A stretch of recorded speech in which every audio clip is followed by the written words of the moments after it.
네, 안녕하세요. 주식은 역시 기리기리세의 기리십니다. 안녕하세요, 기리분들. 자, 한 주가 이렇게 출발하게 되었는데 일단 첫 출발부터 조금은 아쉬운 모습 나타냅니다. 어떤 흐름이 나왔는지 어떠한 소식인지 말해보도록 할게요. 같이 공부하시죠. 렛츠 기리! 첫 번째입니다. 실망, 왕실망. 오늘 저 PBR 관련 이야기가 나온다고 해서 기대가 많으셨을 텐데요. 그런데 완전 실망스러운 결과가 나타났다고 합니다. 우리가 알다시피 기대만큼, 그 기대만큼만 나와도 솔직히 말해서 뉴스에 팔아라 나올 가능성이 많았었는데, 그런데 기대보다 못한 소식이 나오니까 주가 하락을 안 하는 게 이상하다라고 볼 수 있겠죠. 그래서 어떤 부분이 이렇게 실망스러웠나 봤더니 이번 저 PBR의 기대감은 바로 강제성이었습니다.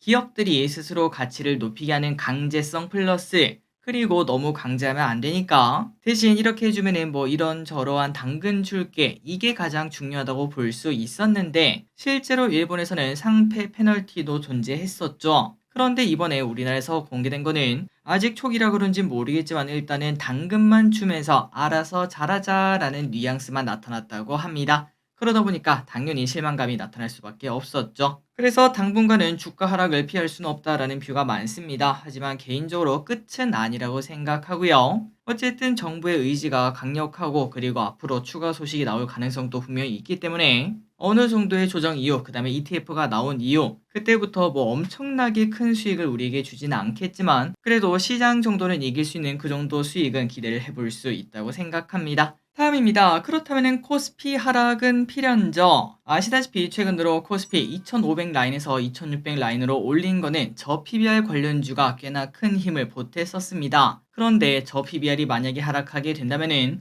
당연히 코스피는 하락할 수밖에 없을 듯한데요. 다만 유안타증권에 따르면 삼성전자가 아마도 방어를 해줄 것으로 본다고 합니다. 최근의 증시는 저 PBR뿐만 아니라 하이닉스가 10% 넘게 급등하면서 같이 올린 영향도 있었는데 그런데 이 와중에 삼성전자는 지지부진했죠. 그렇기 때문에 아마도 삼전도 하이닉스와 마찬가지로 키 맞추기를 할 것이기 때문에 아마도 방어가 되지 않겠나, 지수가 드라마틱하게 빠지는 그런 모습은 없지 않겠나 이렇게 본다고 합니다. 자, 그래서 만약에 기름들이 이제 뭐 레버리지 투자라든지 고퍼스 투자라든지 그런 투자를 하면서 지수 플레이를 하신다면은 삼성전자가 그 키를 가지고 있겠구나라고 보시면 될 것 같고요. 하지만 최근 들어 삼전의 흐름을 보면은 당분간 갑자기 올라가기는 쉽지 않은 그런 모습을 나타내고 있죠. 그래서 그 엉덩이 무거운 삼전이 오히려 움직일 가능성은 조금 낮다 보니까 일단은 코스피는 추가 하락 가능성이 분명 있을 듯합니다. 조금 더 지켜보도록 할게요. 다음입니다. APR 상장 내일입니다. 자, 내일 APR에서 천하제일 단타대회가 열릴 예정이죠. 과연 어떤 결과가 있을지 많이 기대가 되긴 한데 하지만 너무 큰 욕심은 당연히 금물입니다. 혹시나 기름들 배정 받으셨다면 진짜 좋은 가격에 매도하시길 바라고요. 그리고 못 받으신 분들은 조금은 아쉽지만 그래도 기회는 앞으로 많습니다. 앞으로 대여급 공모주가 또 많이 몰려오고 있다는 소식. 어떤 게 있는가? 국내 1위 공작기계 업체인 DN솔루션즈가 연내 상장을 목표로 하고 있다고 합니다. 기업 가치는 3조에서 4조 수준이라고 하고요. 그리고 이미 우리가 알고 있는 토스, 그 다음에 K뱅크도 준비를 하고 있다고 하죠. 그렇다면 가장 빨리 오는 게 누군가? 아마도 HD 현대마린솔루션이 될 수 있다고 합니다. 상반기 내에 올 수 있다고 하는데 무려 시가총액이 5조 원이 기대가 된다고 하니까 이 부분도 기대해 보도록 할게요. 어쨌든 내일 APR 잘 매도하시기 바랍니다.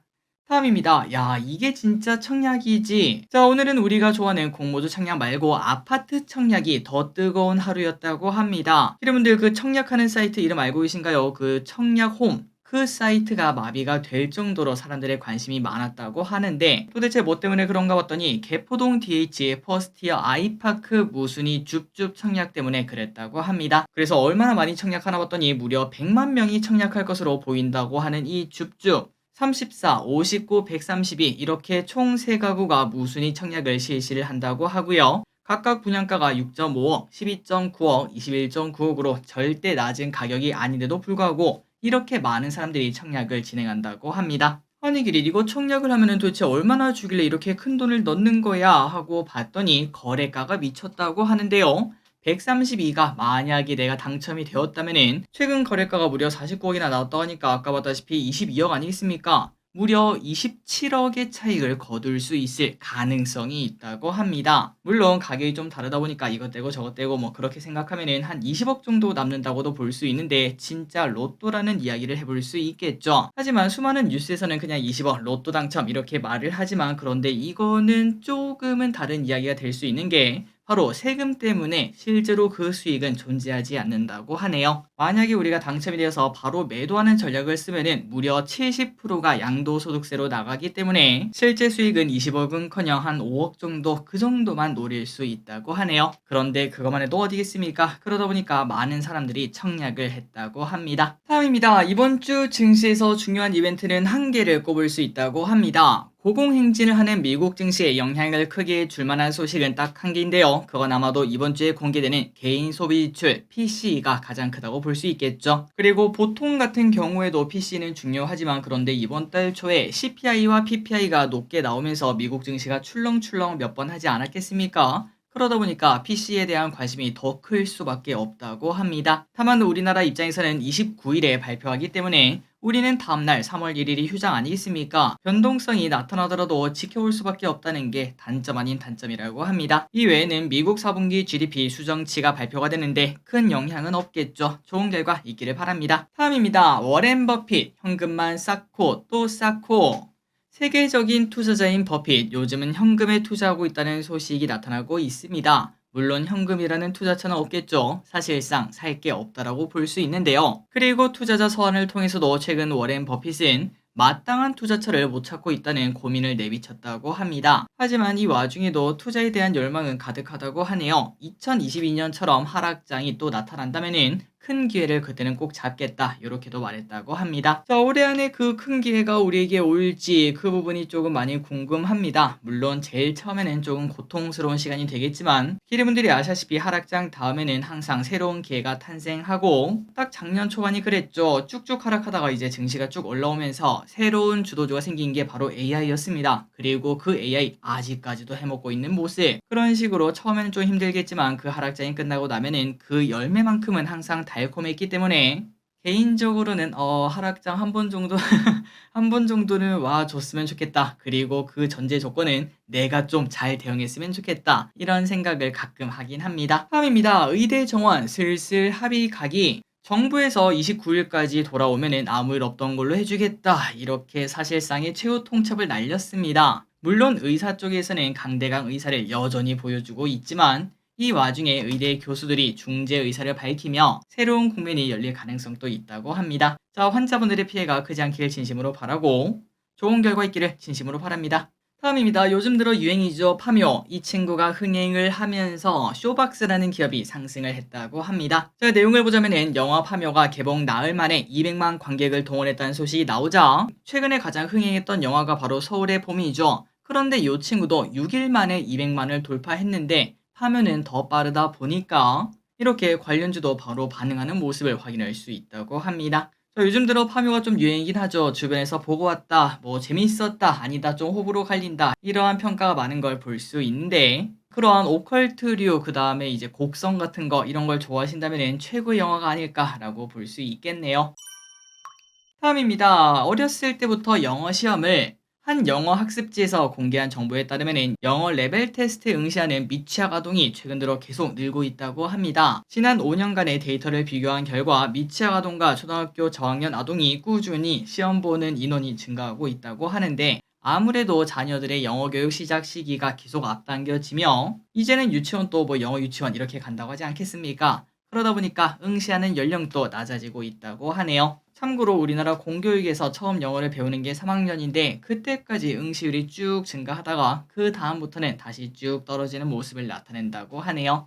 그래서 요즘은 초등학교 저학년이나 미취학 아동 엄마들이 모이면은 레벨 테스트 받냐 이런 얘기를 하는 경우도 종종 나타나고 있다고 합니다. 다음입니다. 유튜브 디지털 이민자 단속합니다. 유튜브에서 디지털 이민자를 단속한다고 합니다. 구독료가 비싸다 보니까 저렴한 다른 나라로 우회해서 가입하고 쓰시는 분들이 있으실 것 같은데요. 그런데 이런 사람들을 단속한다고 합니다. 그래서 어떤 식으로 보는가? 구매 당시 사용자 위치로 등록된 국가에서 6개월 이상 접속하지 않으면 멤버십을 정지할 수 있다고 하며 5개월 이상 접속하지 않으면 유료 멤버십 정지 알람을 받게 되고 6개월을 넘기면 정지가 된다고 합니다. 그런데 궁금한 건 이겁니다. 그러면 6개월 쓰고 다른 걸로 바꾸면 되는 거 아닌가라는 생각을 해보지만 뭐 잘 모르겠지만 이렇게 단속을 시작한다고 하네요. 참고하시기 바랍니다. 다음입니다. 제주도 가느니 동남아 아니면 일본 간다. 고물가와 고금리 여파로 인해 국내 여행을 가느니 해외여행을 간다는 인식이 확산되고 있습니다. 제주도 관광협회에서 조사한 결과 작년에 제주도를 찾은 내국인은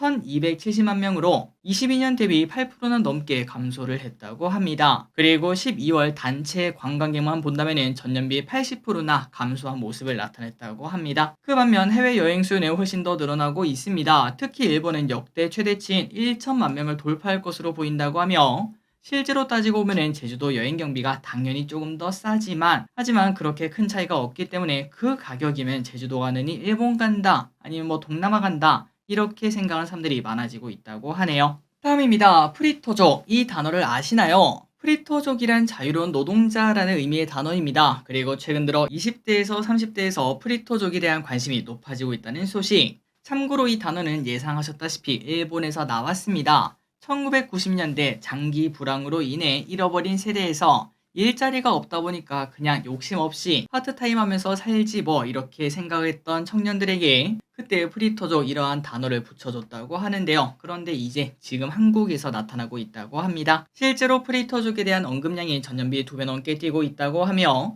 유튜브에서도 프리터족 후기에 관련된 영상을 쉽게 찾을 수 있다고 합니다. 하지만 여기서 우리가 꼭 생각을 해야 될 거는 진짜 본인이 원해서 그렇게 자유로운 삶을 사는 건지 아니면은 단순 회피형으로 그렇게 사는 건지는 조금 구별할 필요가 있겠죠. 어쨌든 요즘엔 프리터족 이 단어가 조금씩 뜬다고 합니다. 다음입니다. 3만원권은 안 나오나요? 세뱃돈이나 결혼식 축의금을 낼 때 참 애매합니다. 어린 조카들이라고 하지만 만원짜리는 좀 적은 것 같고 그렇다고 5만원 주기에는 야 이거 내 일주일 용돈인데 이런 생각을 해볼 수 있죠. 또한 결혼식도 마찬가지입니다. 만원은 적고 5만원은 많고 이런 경우에 3만원 넣자니 좀 애매하고 그런 얘기를 해볼 수 있긴 한데 그때마다 드는 게 뭐죠? 맞습니다. 3만원짜리 있으면 딱 좋겠다라는 생각을 하지만 그런데 이러한 3만원권을 만드는 게 쉽지 않다고 합니다. 새로운 화폐가 등장하게 되면 화폐 제조 비용에 ATM 설비 등 비용이 어마어마하게 증가하기 때문이죠. 실제로 5만원짜리 지금 현재 쓰고 있는 그 5만원짜리를 도입할 때도 도안 모델 선정부터 잡음이 엄청나게 컸었고 2년이 지난 후에야 발행할 수 있었다고 합니다. 그리고 3만원권은 개인의 관리가 어렵고 혼선이 올 수 있다는 단점이 있으며 10만원권은 너무 고액이다 보니까 시간이 한참 흐른 뒤에야 검토해 볼 수 있다고 하네요. 다음입니다. 월드코인, 비트코인 거래 금액 넘겼어요. 처음 들었을 때는 무슨 월드코인이냐, 월드콘도 아니고 라고 생각했던 월드코인. 이름이 뭔가 조금은 사자 느낌이 나는 코인 같기도 한데 그런데 요즘 가장 잘 나가는 코인이 되었다고 합니다. 아마도 다 아실 거라고 생각합니다. AI에 대한 관심이 넘치다 보니까 샘 올트먼이 만든 이 월드코인 이 친구가 급등에 급등을 최근 하고 있으며 최근 비트코인 거래대금도 넘길 정도로 인기라고 하네요. 다만 항상 모든 거는 마찬가지입니다. 급등 이후에는 기간 조정이 나타나던 주가 조정이 나타나던 이런 것들이 나타날 수 있기 때문에 조심을 할 필요가 있겠습니다. 다음입니다. 핵심은 역시 AI, MWC가 개최가 되었습니다. 세계 최대 통신 박람회인 MWC는 스페인에서 열렸으며 이번 테마는 5가지 아니 6가지가 있다고 하네요. 첫 번째는 5G를 넘어서, 두 번째는 모든 것을 연결, 세 번째는 AI의 인간화, 네 번째는 제조업의 디지털 전환, 다섯 번째는 게임 체인저, 그리고 여섯 번째는 디지털. 이렇게 6개가 선정되었다고 합니다. 그리고 이 중심에는 당연히 AI가 있었습니다. 기조 강연 9개가 열리는데 이 중에 6개가 AI 관련이라고 하네요. 그리고 이 와중에 6G 관련주가 조금은 움직이는 모습이 나타나긴 했는데 아직까지 겉터양까지는 없는 모습을 보였습니다. 다음입니다. 메타, LG 동맹. 새로운 소식이 나왔습니다. 바로 저커버그가 삼성 보러 오는 줄 알았는데 LG와 메타버스 동맹을 할 것이라는 소식이 나왔죠. 최근 애플이 비전 플로로 잘 나가는 모습을 보이자 메타가 초강수를 두는 것으로 보입니다. 그래서 오늘 시장에서 LG, 그 다음에 뭐 LG전자, LG 디스플레이 혹은 뭐 LG 이노텍 등등 이 친구들이 좀 오르려나 했더니 딱히 메타라 그런지 큰 영향은 아직까지는 없었습니다. 만약에 애플이었다면 얘기가 좀 달랐겠죠. 그러나 아직까지 끝난 건 아니라고 봅니다. 28일에 저커버그와 LG 조주환 사장이 만난다고 하는데 이 소식이 나오는 내일과 수요일에 LG전자를 특히 관심 있게 봐야 될 것 같습니다. 다음입니다. 해리포터가 TV 드라마로 나온다. 외신에 따르면 해리포터 TV 시리즈가 26년 방영을 목표로 제작에 돌입했다고 합니다. 방송은 워너브라더스의 OTT 채널인 맥스를 통해 공개한다고 하는데요. 원작 영화가 나온 지 무려 20년이 지났는데 이제 드라마로 나온다고 합니다. 그리고 드라마는 총 7개 시즌으로 제작될 예정이라고 하는데 개인적으로 진짜 많이 기대가 되고 그리고 기름들 중에서도 해리포터에 대한 그 그리움을 가지신 분들이 많으실 거라고 생각해요. 아마도 대박 터뜨리겠구나. 진짜 OTT 가입자 폭발적으로 늘어나겠구나 라는 얘기까지도 해볼 수 있습니다. 다음입니다. 다른 포터를 보도록 할게요. 포터와 본거가 잘 나가요. 현대와 기아가 포터와 본거의 생산 확대를 추진한다고 합니다. 참고로 이 두 차량은 불황형 차라고 불리는 거 알고 계실 거라고 생각합니다. 자영업자나 소상공인의 생계형 자동차로 주로 쓰이다 보니까 경제 사정이 좋지 않을수록 불황일수록 오히려 판매량이 느는 특징을 가지고 있죠. 특히 최근에는 실직이나 은퇴 후 배달, 택배업에 진출한 사람들이 늘고 있어 소형 트럭 수요가 더 증가하고 있습니다. 그러다 보니까 없어서 못 파는 지경이 되었다는 소식. 그래서 다른 차들과 다르게 포터는 출고 기간이 무려 4개월, 본고는 2개월에서 3개월이나 걸린다고 합니다. 심지어 수도권의 대리점 직원에 따르면 지난달 신차 구매 문의 절반이 포터인 경우까지도 나타나고 있다고 하네요. 다음입니다. 양극재 언제 바닥치니? 슬슬 기회가 올 것 같습니다. 최근 들어 세계 1위 리튬 기업인 미국 엘보말 그리고 광산 기업인 글렌코어가 리튬과 니켈 값이 지금보다는 더 떨어지기 어렵다 이렇게 언급을 했는데요. 그렇다면 당연히 리튬 가격에 큰 영향을 받는 우리나라 양극재사를 관심 있게 볼 필요가 있겠죠. 그리고 엘보말이 저렇게 말한 근거는 최근 들어 손실을 본 광산 기업들이 감산에 나섰다고 하며 그러면 당연히 더 이상의 하락은 쉽지 않을 듯합니다. 그리고 실제로 리튬 재고도 정상화되어 가고 있다고 하니까 앞으로 에코프로 등 양극재 기업들에게 기회가 될 수 있을지 지켜보도록 하겠습니다. 마지막 소식입니다. 스트레스 금리 오늘부터 적용. 오늘부터 은행에서 변동금리로 주담대를 받으면 대출 한도가 큰 폭으로 줄어들게 됩니다. DSR은 연소득에서 대출 원리금이 차지하는 비율을 말하는데요. 은행 같은 경우는 40%, 비은행은 50%의 규제가 적용됩니다. 그런데 여기에 스트레스 DSR이 들어가게 된다는 건데 그나저나 이 스트레스가 뭔가 봤더니 대출 기간 중 금리가 상승하면서 최근 들어 2년 전, 3년 전 그때 대출한 사람들이 너무 힘들다 이런 얘기가 많지 않겠습니까? 그러한 가능성을 감안해서 일정 수준의 가상금리를 미리부터 부과하는 제도라고 하네요. 그래서 스트레스 금리는 1.5%가 더해진다고 하며 처음에는 0.38로 시작해 내년이 되면 산출된 모든 금리가 반영이 된다고 합니다. 그러다 보니까 문제점은 이겁니다. 차주별로 대출 한도가 올해는 약 2에서 9%, 내년에는 최대 16%까지 줄어들 수 있다고 하니까 진짜 영끌에 영끌을 했다면 문제가 생길 수도 있겠죠. 이 부분도 관심 있게 봐야 될 것 같습니다. 자, 오늘의 공부 여기까지 끝났습니다. 항상 이렇게 같이 공부해서 진심으로 감사합니다. 지금까지 길이 있었습니다. 빠이요.